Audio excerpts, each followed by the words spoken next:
From the groundbreaking ceremony that started it all in 2018 to celebrating its wild race to the finish line with a historic U2 concert, here's the story of how the Las Vegas Sphere was built. It all began on September 27, 2018, with a groundbreaking ceremony, almost exactly 5 years before the Sphere would finally open to the public. 3, 2, 1. Now, y'all have probably heard of Madison Square Garden, right? It's one of the most iconic entertainment venues in the world, and it's owned by a company called the Madison Square Garden Sports Corporation. The legendary New York venue is just one of the company's projects, but until 2018, they didn't have any major footholds in Las Vegas. That's when they decided to partner with Las Vegas Sands, a casino and resort company that helped turn Sin City into what it is today. Not to mention the countless projects they have across Asia like the Sands Macau. Why did MSG and LVS partner up, you ask? Well, they wanted to construct a mega project that'd take Las Vegas to a whole new level, and LVS set aside about 18 acres of land for the construction, making sure it was as close as possible to their crown jewel, the Venetian Resort. The project was announced in February 2018, and 7 months later, construction finally began. At first, MSG wanted everyone to know they were involved, so the mega project was called the MSG Sphere back then, although now people just call it the Sphere. With the stage set, it was time to find someone to actually design the structure, and MSG and LVS found the right fit with multinational architectural firm Populous. Let me tell you, each company involved had big plans for the Sphere.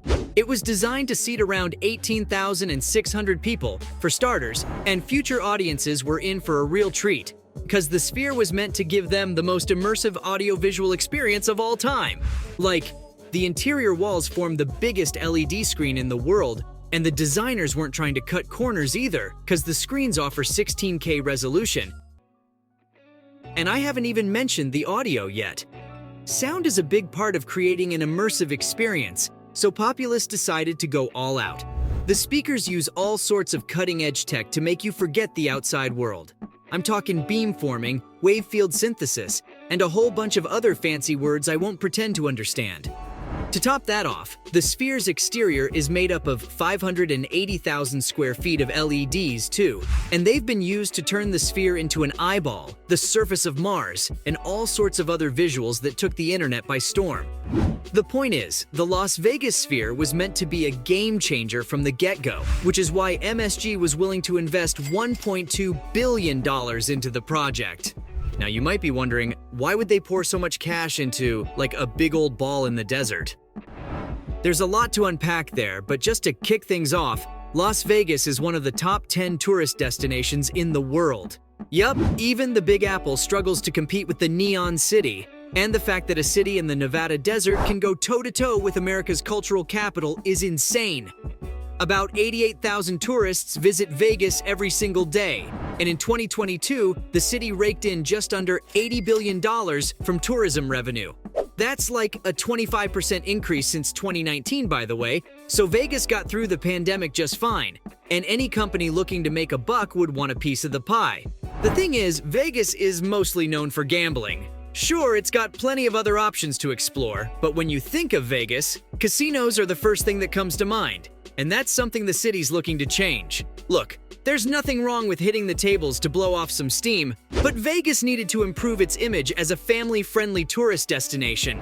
Also, just because Vegas is breaking all revenue records doesn't mean it can just kick back. Cities all across the US and around the world are competing for those sweet, sweet tourist dollars, and across the Atlantic, Dubai and Macau are closer destinations for wealthy residents of Asia. That's why Las Vegas Sands set up a resort in Macau, after all. Vegas needs to keep itself in the spotlight at all times, so when the city government got the permit requests, they pushed them right through, knowing that a project of this size would make Vegas an even bigger deal. Of course, even the best of plans can get ruined by random chance, and over the next few years, the Sphere faced a lot of financial challenges. The mega project would have been fine if just one obstacle got in its way, but instead, it faced a three-pronged attack. Firstly, the pandemic gummed up the works big time.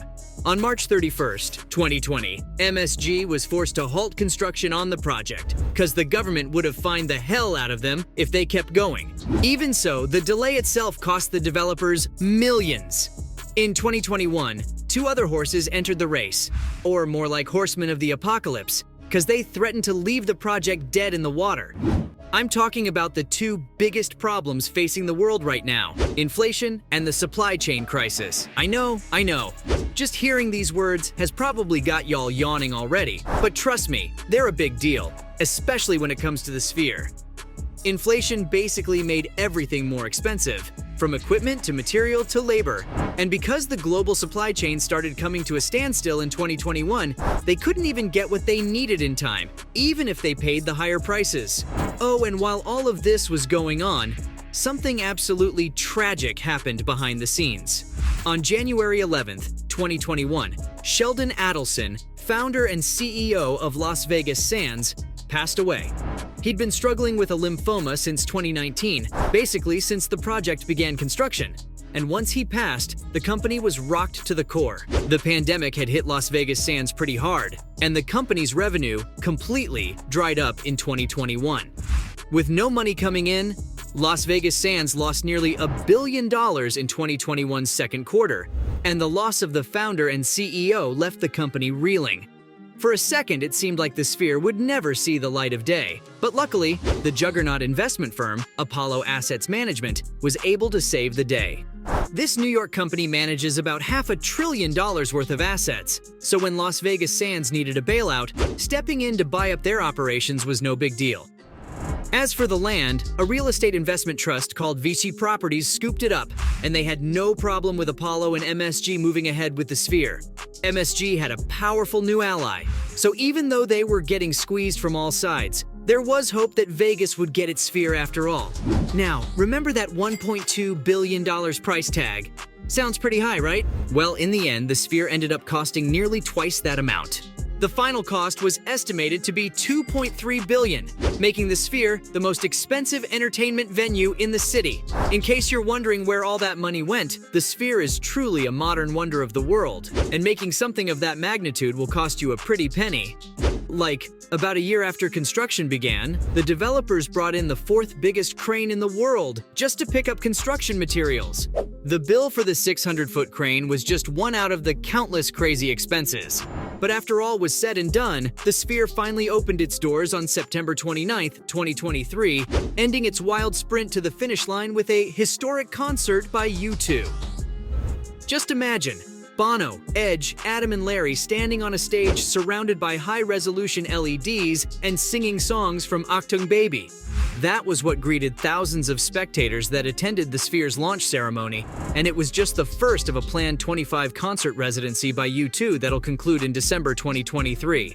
The Sphere stands at 366 feet tall, and it's about 516 feet at its widest point. The dramatic story of its construction is already becoming the stuff of legend, and the Sphere is destined to become an iconic element in the Las Vegas cityscape. Decades from now, we'll probably tell our grandkids that we were around when it got built. Until then, from the mind-blowing concert by U2 that celebrated its completion, to the groundbreaking ceremony in 2018 that started it all, this was the story of how the Las Vegas Sphere was built. Also, if you want to see stories about other mega projects, watch one of these videos right here. Thanks for watching, and I'll see you in the next video.